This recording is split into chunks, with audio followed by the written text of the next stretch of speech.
Well, hello again.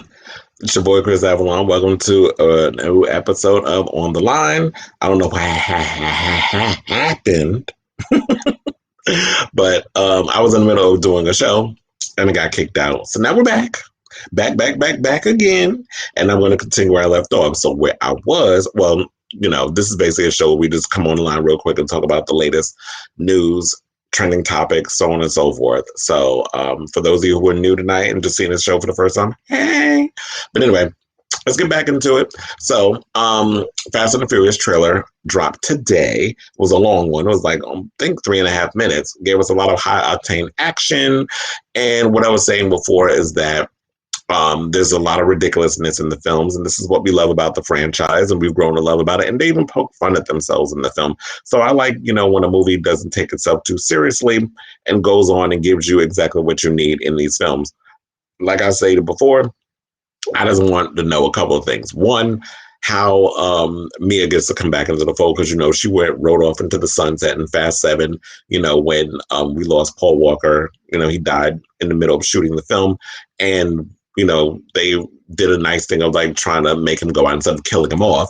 So we need to find out how she gets to come back into the fold. Second, how the hell is Han alive? And all of a sudden they tell me we need reinforcements and he's killing people, Cypher's people. And it's like, okay, so at what point is Han alive and how? So y'all need to explain that. And 3, when the hell did Mia and Dom get a damn brother? And how you talk about you've been sitting in their shadow all your life, but 9 movies in, we just figured out or discover who the hell you are. So there's a lot of open-ended questions that we need answered, and I'm sure and hopefully they will explain this. But I guess, of course, with Fast and the Furious, you got to turn the brain off when you watch these. It's basically mindless entertainment. So I just want to give y'all a little taste of the trailer, and then we'll come back with more.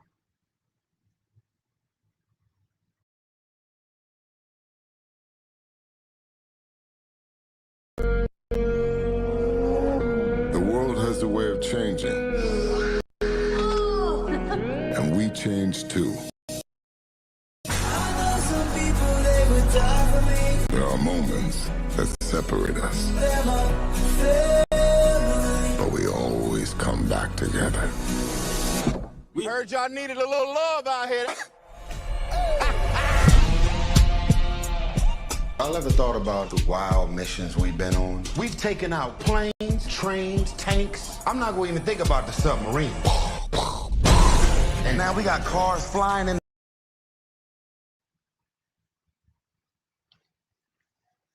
I'm like, did it freeze again?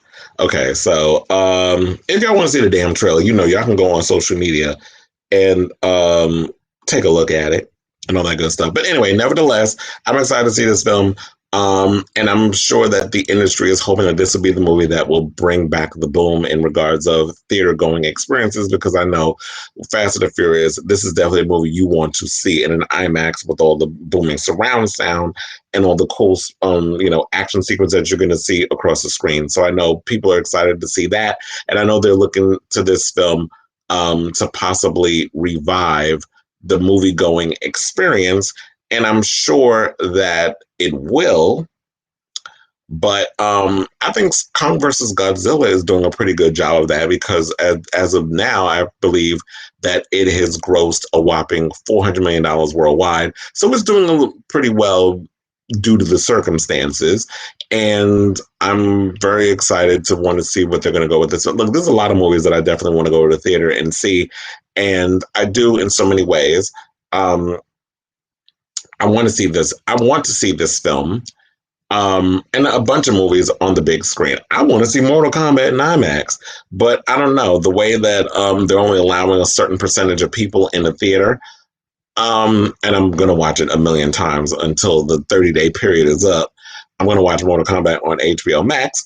But nevertheless, there are a lot of movies I want to experience on the big screen, but also have the moment of just really salivating and liking it myself. There was another story that I heard coming out that there was a possibility Justin Lin, who's back directing the franchise, is stating that he wants to do a Jurassic Park Fast and the Furious crossover. Now, when I first heard it, I'm like, are you kidding me? But then again, Jurassic Park has gotten ridiculous with these 2 Chris Pratt movies, and Fast and the Furious is ridiculous in its own right. And it was funny because I was watching another show and someone actually put out that what are they going to do? I mean, the word on the curb is that they're going to go to space or whatever, because that was like one of the jokes. But another joke someone came up with was, what are they going to add to this? Zombies? So I'm like, look, I don't put nothing past the Fast and the Furious franchise. It's literally become a franchise that not only defies gravity, but defies logic. And like I said, this is not Shakespeare. So it is what it is. I know. Okay. So I don't know. I don't have much to give on this whole story. So let's just move on to the next topic. So speaking of zombies, the new trailer for the new Netflix film, Army of the Dead, was released, the trailer, and it's set to be coming to select theaters on May 14th and directly to Netflix streaming services on May 21st. And I know some people were not that excited about what they first saw because it was I thought it was a teaser. And usually when it comes to teasers only give you like a little bit of whatever. Like, they don't really give you much to go on. But this full trailer that I got to see today, I was excited. I'm excited. I like the idea of smart zombies, something we haven't really seen explored. It has been explored in other genres. Like, we've seen smart vampires in, what was the movie with? I'm Legend. We also saw vampires who speak their own language in 30 Days of Night. So I'm hoping that we can get something similar with Army of the Dead, because he combines so many different things in there. And it looks like a really colorful, fun movie, and something that a genre that Zack Snyder is really good at, because he did one of my favorite remakes, the Dawn of the Dead remake.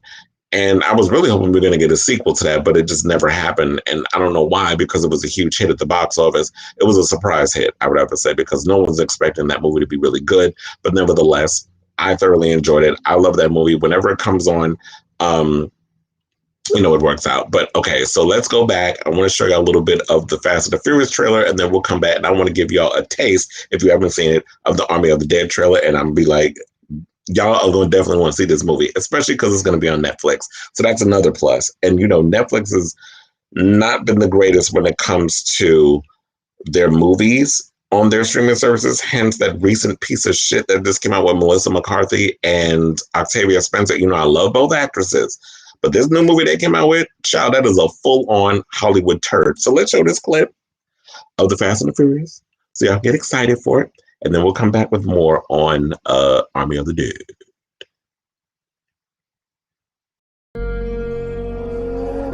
The world has a way of changing. And we change too.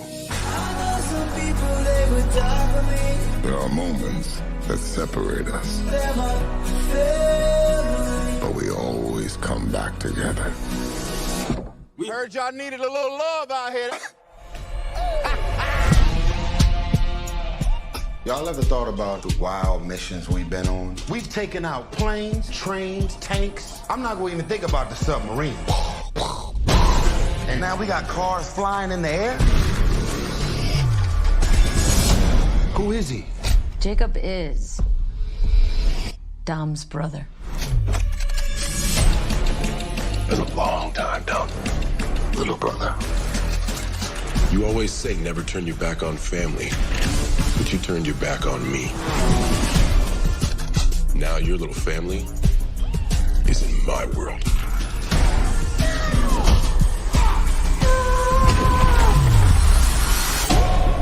Are you ready? Whatever's on you, is you ready? It's on us. Are you ready? He's got his own private army. We need help. No way. So how do y'all want to play this? Fast. Okay, this is a bad time to mention this, but I don't drive.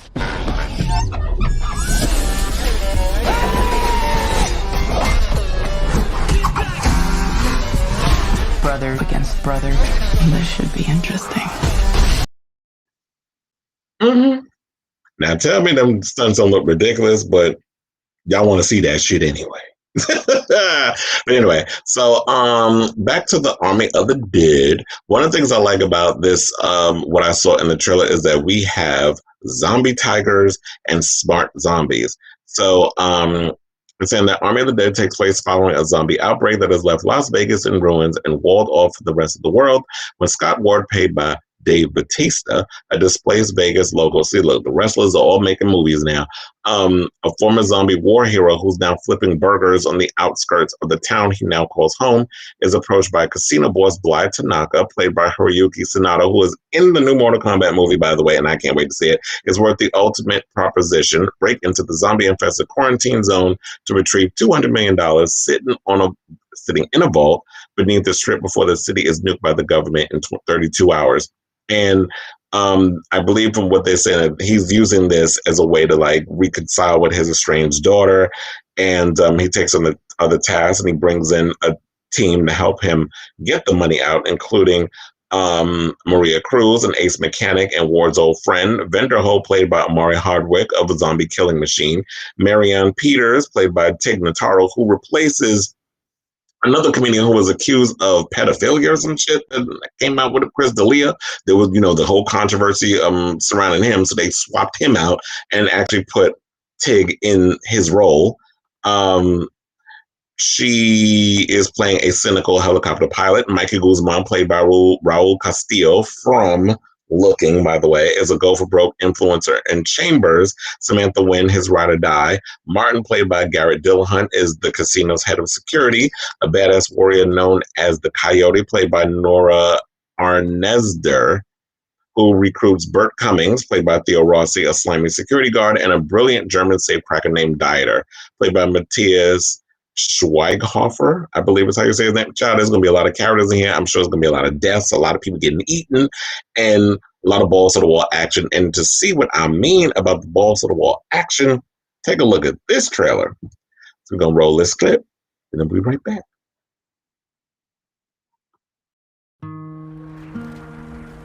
As Vegas was walled off, with the zombies left inside to haunt the abandoned city. Mr. Ward, how would you like to make $50 million? On a warm summer's evening, on a train bound for nowhere, met up with a gambler. We were both too tired to sleep, so we took turns of staring out the window at the darkness.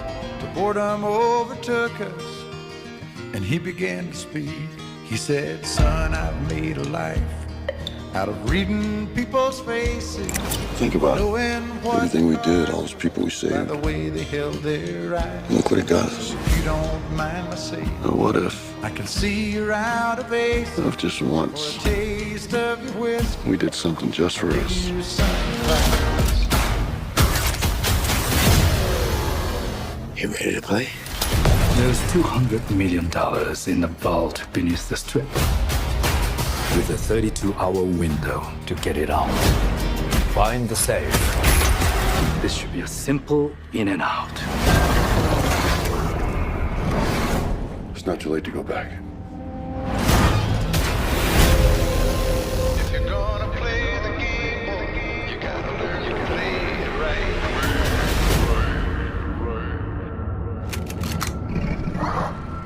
What the?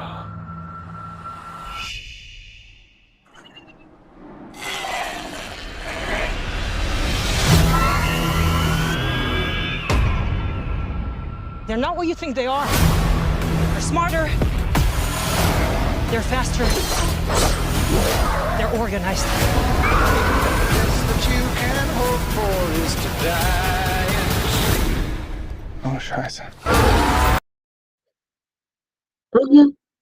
And, kudos to the people that put that trailer together, because using Kenny Rogers, the gambler, smart in regards to the music, and the fact that you're seeing all this cool action, the fact that two of the characters are aware of the whole zombie and zombie apocalypse, but the rest of the people that are brought into the fold aren't aware, which is why we saw the scene where he was like, what the? And, they're not familiar with this whole zombie thing. So they probably thought they were just going to go simple grab of the money and they were going to get out.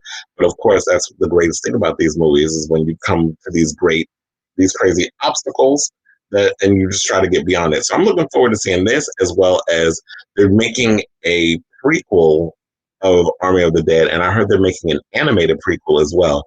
So I'm looking forward to seeing this whole world building that they're going to do with this franchise. I think it's going to be pretty cool.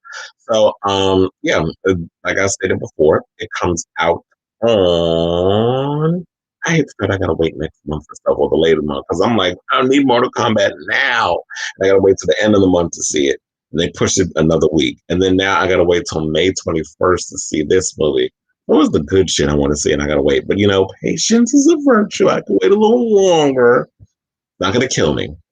Okay, so speaking of trailers, another trailer dropped in the form of the Koalas. So, we've been hearing a lot about Drag Race Down Under. We finally got a trailer.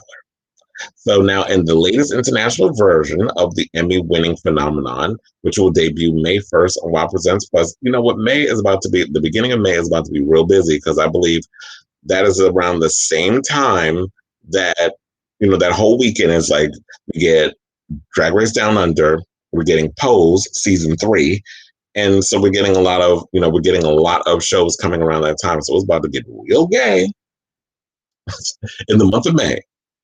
Okay, so in the preview of the upcoming season, we get to see the queens in action as they sashay into the workroom and come face to face with Mama RuPaul, who coaches them through an acting challenge.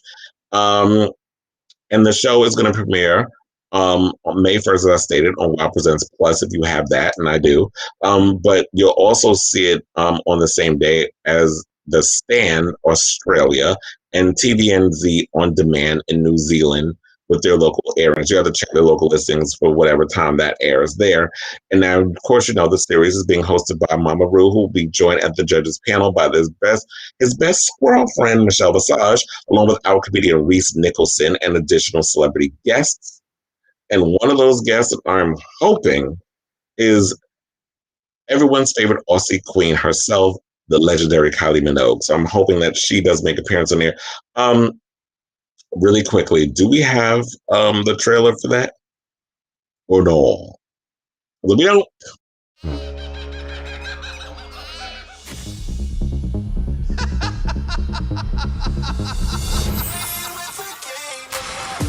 Good day. I'm about to my pants. You are in for the ride of your mother-tucking lives. Let's go. I'm searching for Down Under's first Drag Race superstar. You've got to have a whole lot of personality. Oh my God! The other queens really need to not underestimate me. I'm not here to about. Hi. Show me angry. I'm mad! I'm so mad! Action. Is this really happening? Oh my God. I think you found your sweet spot. Someone's got to find it. You came out with a bang. Wow. Those looks were the types of things where you go, I was absolutely gobsmacked. And no. I knew the costume wasn't up to standards. The first costume. That was rotten. Oh, yes. So I'm excited for this new season of the first season of Drag Race Down Under. I know I saw some people complaining that, it looks very low budget, like the first Drag Race season in the US. And I'm like, I don't know. Look, I don't know what the budget is. I don't know what the situation was over in New Zealand where they shot it. Maybe if they would have gotten the permits and were able to film it over in Sydney, Australia, which is what the intent was, until there was a whole bunch of political stuff with the parliament that went on. And one of the politicians was upset that they lost an opportunity to film Drag Race in Australia, which had it move over to New Zealand, which is why some of the queens are Australian, some of the queens in New Zealand or from New Zealand, and they have them competing together. So I don't know. Look, the show looks entertaining. It looks silly. It looks funny. I'm looking forward to seeing it. Everything can't be, millions of dollars thrown at something. Some people just got to work with the budget, what they got, where they're at. And we need to start comparing how we do things over in America in different countries. So I'm excited. I'm looking forward to seeing this new season And speaking what I was talking about, Drag Race España, I was about to say in Espanol. We now know who's going to be judging the show, along with, well, we already know that Supreme Deluxe is going to be hosting it. But the latest international version is going to be judged by the one and only fashion designer Anna Locking and Veneno co-creators Javier Calvo and Javier Ambrosi, collectively known as Los Javis. So that's JAVIS, who will be rotating judges on the competition series. And word on the curb is that the actress that is on the show, trying to find her name. Oh, Paca La Piranha will be making an appearance as a special guest judge. So I'm sure, well, that was bound to happen because if you created the show and you have someone who's a breakout star, I mean, of course you could just ask her and she'd be like, yes, I could show up. So shout out to the trans girls making appearances on Drag Race. And if you haven't seen Veneno, definitely check it out. It's on HBO Max. So yeah, so now moving right along, let's talk about Bobbi Brown's appearance on the Red Table Talk. So the New Edition singer, who is 52 years old, appeared on Red Table Talk, and no stone was left unturned. He basically laid it all bare in front of the ladies, and I thought it was a very insightful, heartfelt conversation, which was talking about trauma, multi-generational trauma, and how he talked about how both his parents were alcoholics and how that fell down upon him and how he was dependent on drugs and alcohol. He also said that Bobby Jr. was not a drug addict like him. He said he was someone who liked to partake in drugs every now and again, but he was not an addict. Whereas Bobby and Whitney were dependent on the drugs that they had, and also talked about, that they were on, and also brought up the fact that the story of how Bobby was blamed for introducing Whitney to drugs when Bobby revealed that the first time he saw Whitney inject cocaine was on their wedding day. So he didn't introduce her to nothing. She was doing them drugs long before, and it was her own brother who turned her on to drugs. And he revealed that to Oprah while he sat next to Sissy Houston's shady ass, because I believe she's shady. And I do believe the thing that Rosie O'Donnell said, and what I've been saying over the years, I believe that Whitney was bisexual. She was in love with Robin. She was also in love with Bobby. And I truly believe that a part of being the daughter of someone who was a strict Christian, who was of the church, who was loved by the church, who was revered by the church, and she had this golden child that she put so much pressure on with this amazing voice and this amazing talent, that there were things that she was going through in her personal life and through her childhood that she was trying to numb with drugs. And so we need to kind of not be afraid to bring up a lot of things that go on in our community, specifically if you're a person of color. We don't like to deal with trauma. We don't like to see a therapist. We don't like to talk about our personal stuff. We like to self-medicate. They also brought up the fact of how fentanyl is becoming this dangerous drug that is being interjected into street drugs because it's cheaper to produce and it's easier to get people addicted to. It was also what I believe killed Prince. So, and I believe wasn't Michael Jackson, wasn't there fentanyl in his drugs? In the drugs that he was using as well, the prescription medication. So it's like they're getting their hands on this fentanyl. They're putting it mixing it into cocaine and all kinds of different drugs, and people are getting hooked on it. And that makes you come back for more and get you caught up in it. And they're talking about the certain amount of dose. And I don't think they're testing dosage of the fentanyl when they're putting it into these drugs, that there's a certain amount of fentanyl you should inject. If you go over it, it kills you. So it was very insightful learning about that as well. And he also talked about who he believes killed Whitney and Bobby Chris. And he said that it was none other. The video is on Tribe if you want to watch the rest of the video, but I just wanted to give out the highlights. He believes that, Nick Gordon, who, was dating his daughter at the time and was taken in by his ex-wife, had them killed, well, or had something to do with their death, because he said it's how coincidental that they both died the same way. They were face down in the, they were drowned in the bathtub, and they were, they had OD'd and all this other. So how is it they both died the same way, and you were there both times? So it kind of makes us look a little, it's a little weird. And how he also said that Bobby Kris was being abused by Nick, and he talks a lot about like how he feels that he should have stepped in to talk, to deal with his daughter and to deal with, the traumas and things that were going on in his kid's life, and how he's very open with his current crop of kids, and how his younger son, who was close with Bobby Jr., the other son, the son that passed away, how he was connected with him, and how they're being open in conversations with the children. Don't be like so dismissive of things. Be willing to be open and talk to your kids about a lot of things. And I think parents need to start. The world has a way of changing, but there's one thing that always stays the same. You miss the old. That ain't it. What we're gonna do right now is we're gonna play the clip of Bobbi on Red Table Talk, so that way y'all can get a little more context of what the conversation was all about. So we can roll that now.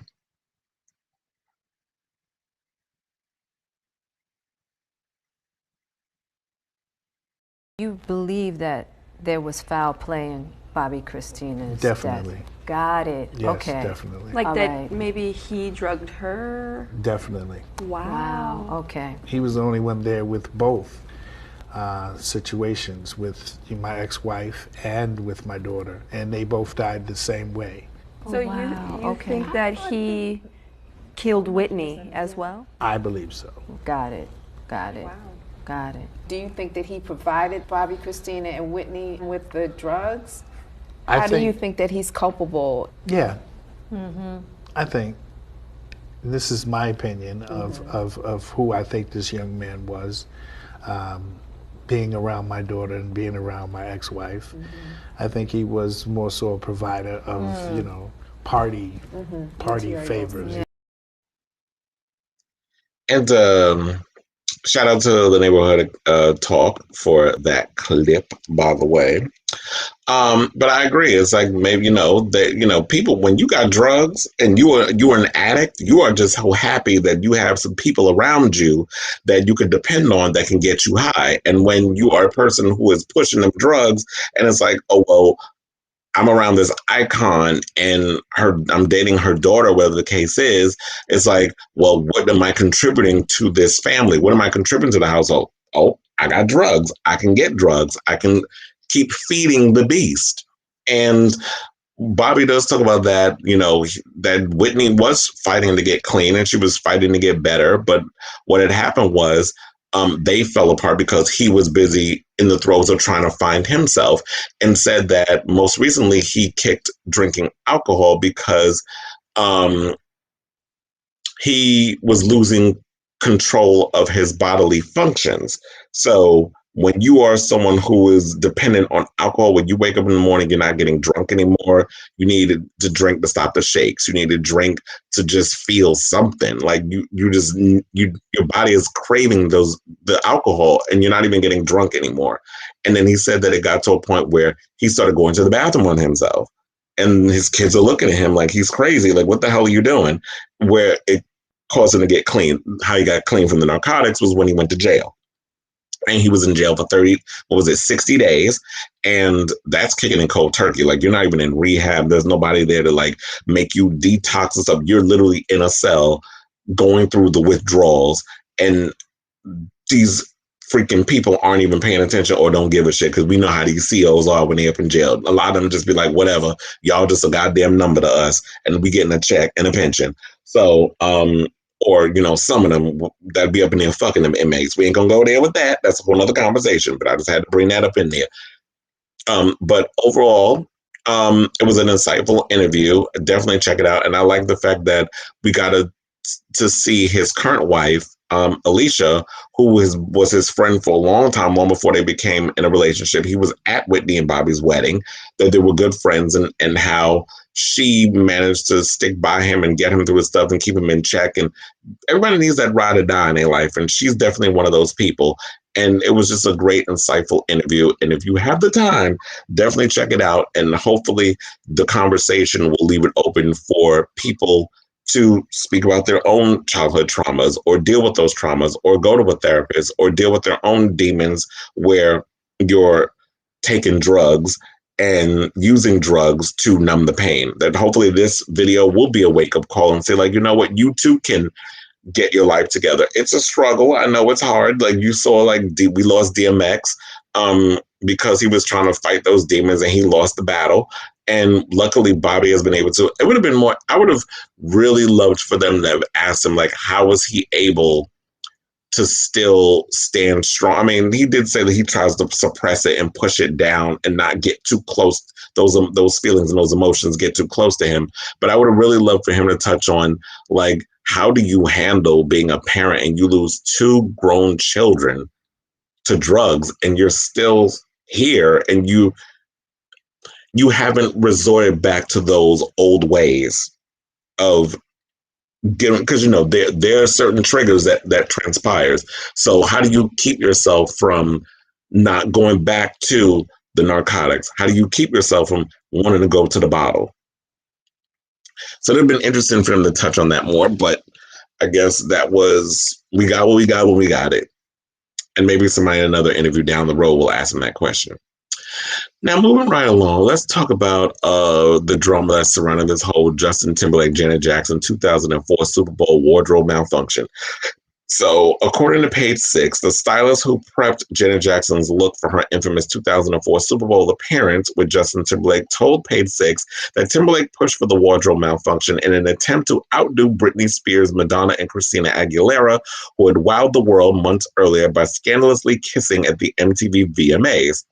Now, super stylist Wayne Scott Lucas, who should be fired, because first of all, if you design them outfits, they all need a goddamn refund. Because if you dress Justin Timberlake in a t-shirt, some damn camouflage pants, or khaki pants, which look like you got from the goddamn Gap, and the little button shirt that you put over him, first of all, that was not fashion. That was a hot ass mess. So if you concocted them looks, they need a refund. Anyway, the stylist told oh my God, Page Six, almost forgot the damn source, that Timberlake insisted on doing something bigger than their performance. He wanted a reveal.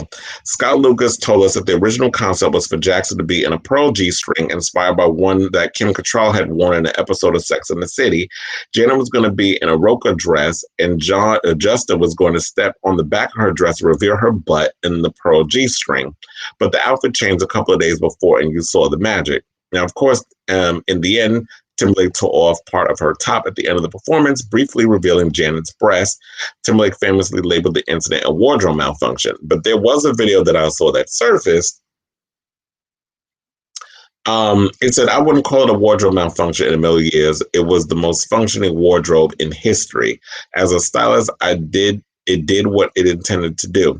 Now, what I do remember from when I saw the look and everything, I think what happened was both collectively were looking for a viral, well, first of all, I can't say viral moment. I'm calling it a viral moment now because we're in the era of viral moments.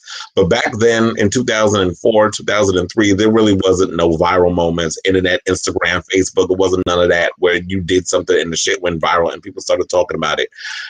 I'm sure they weren't a controversial moment because we remember Justin's look when Britney and Madonna, and they were doing the Hollywood song up there, and you had Missy Elliott and all of them, and they did the whole kissing thing. And of course, this was shortly after their breakup, and the camera deliberately, of course, let's pan to Justin and see the look on his face. And I'm sure he was feeling a kind of ways about it.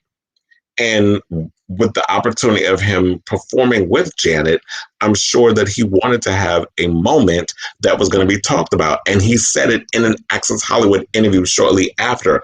Oh, as long as we giving y'all something to talk about, you know, it's all good in so many ways. I'm paraphrasing. I don't remember exactly what he said, but I saw the video where he basically was just happy the fact that it's something y'all told about. He wanted a controversial moment. And he was young at that time. But when the shit didn't go the way he expected it to, instead of having, you know, taken a bulk, like some of the brunt of, I won't say the brunt, because you know what, they were equal to blame. Janet was just as much to blame in the situation than Justin. My thing is, he should have, you know, fallen on the sword with her and be like, you know what, it was a collective thing. I screwed up. She screwed up. The things didn't go according to plan, and I'm sorry the way that it happened. I believe there was supposed to be a moment that when you're supposed to tear away, when you have You Naked at the end of the song, there was supposed to be a moment where it was supposed to tear away at one of the, you know, her boobs, and it was supposed to be a lace where you could get a peek of the nipple clamp piercing, whatever the hell that was that she had on her breast. And that was what was supposed to happen. I think he got a little excited, shit went left, and he ripped a little too much off. You know, when time white men get around these black titties, they don't know what to do with themselves. So I believe he pulled away too much, and that's what happened. And it was a mistake. I think it was an honest mistake, but his reaction to the situation is why people are upset, and why they're still upset with him, because they feel like the only time he apologizes is because when he wants to diffuse or remove himself from a situation that he's gotten himself into. And he seems like the type that's not confrontational in a lot of stuff. He likes things when it's good, but when the smoke comes, he don't want to smoke. So he's going to throw it off on somebody else. We've seen what he did with Whitney. We've seen him do it with Janet. And Janet is one of those old school class acts that's like, you know what? I'm not going to come out and place blame. I'm not going to say this. I'm very private. I'm very this. I'm very demure. I can't be all, you know, give my true opinion like that motherfucker just threw me under the bus. She's not going to be like that, because that's not Janet. And that's not the way she was raised to be as a performer in the business. You know, there are a lot of training that goes on in those days. Now they don't even train these kids. They just throw them out there and be like, good luck, bitch. Which is why we see a lot of these half-ass performances that a lot of these newer artists are doing, and they don't have that tenacity of a Janet, a Madonna, a Beyonce, you know, and all the other girls who really have been trained a certain way as a pop performer. They didn't go to that school. And wait a minute, Justin actually went to that because he had to do the whole training of performing and singing and dancing 8-hour days in a hot ass factory, you know, when he was under the guise of Lou Pearlman, like him and the Backstreet Boys, and the rest of them. So you would think he would have known better, but it's the way the cookie crumbled. Now, is this a case of us canceling Justin? I don't see that happening. I think he has his hardcore fan base, the people that will still support him no matter what. But for me personally, because of how he is reacted towards people in situations, I don't fuck with him. And I really don't rock to his music, because on the strength of Janet Jackson, on the strength of Britney Spears, and I don't feel like his apologies are, I don't feel it was sincere. It just felt like, oh, I'm just going to say it just to shut y'all the hell up and move on. So that's all I got on that one. Now, moving right along to the next story is Funkmaster Flex apparently has an issue with Cardi B. He recently came out and, shout out to Wrap Up for this story. Apparently he has a problem with Cardi B. I don't understand why he has an issue with her, but he says, I do think Cardi B is a terrible rapper. I just do, man. He says before trying to soften a blow with compliments. She's an amazing entertainer. I love her on social media. I love the way she talks about a subject. I love her whole swag. I like everything, he said before adding, she's a terrible rapper, man. When the interview asked why, he did an interview on a show called Cigar Talk. By the way, I was like, where's this interview from? And when the interviewer asked why, Flex addressed claims that Cardi doesn't even write her own raps. If somebody wrote it, those aren't good bars. So somebody sold you bad bars. Flex has also been known to criticize hip-hop's biggest stars. In 2016, the outspoken DJ questioned Drake's pen game following his beef with Meek Mill.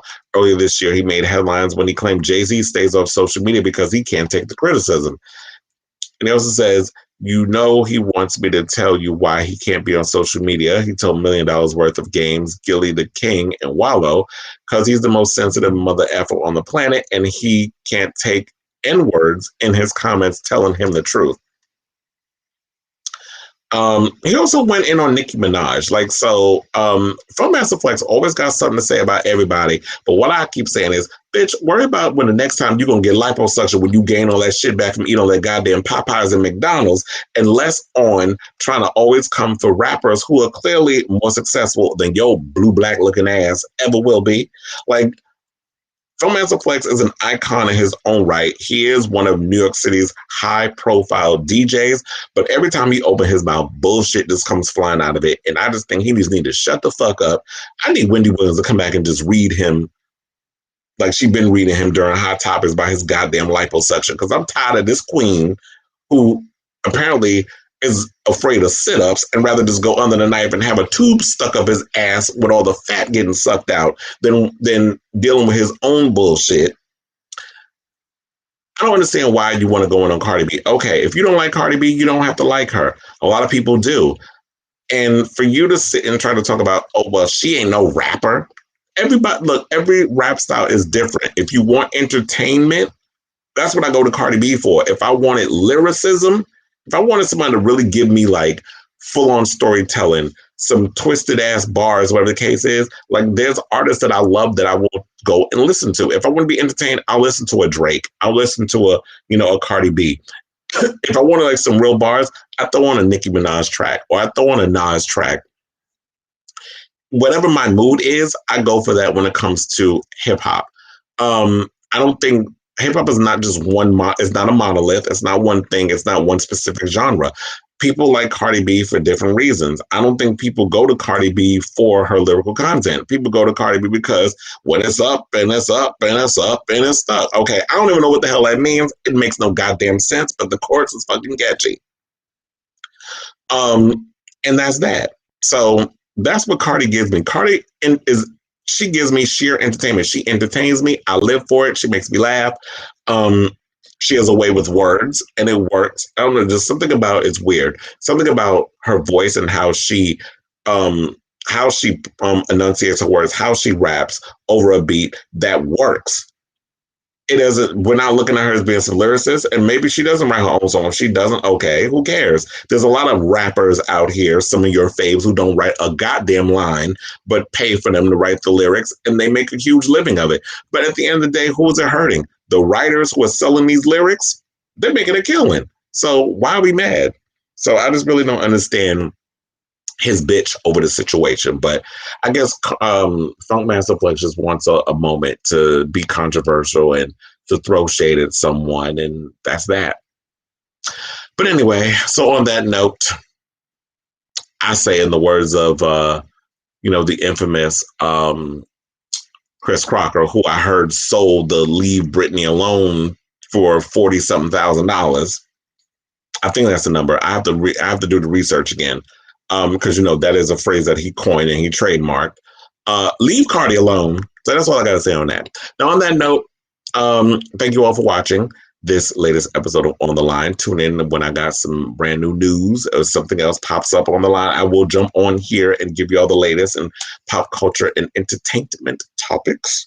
So be sure to follow all of my social media platforms. I am Kris Avalon, OFFI1 on Instagram and Twitter. Also, follow me on tribe.com. That's the website I write for. It's all the latest entertainment news I put up on there, including a lot of trailers, a lot of queer news, queer-based news. That's all up on there. Also, be sure to click like and subscribe all of my YouTube videos, because if you do that, I can post more videos. The more likes I get, then it can get to a monetary situation, because I'm trying to make a living at this sort of thing. So yes, for those of you who are watching, love you all. Thank you for tuning in to the end. Until next time, sayonara, bitches.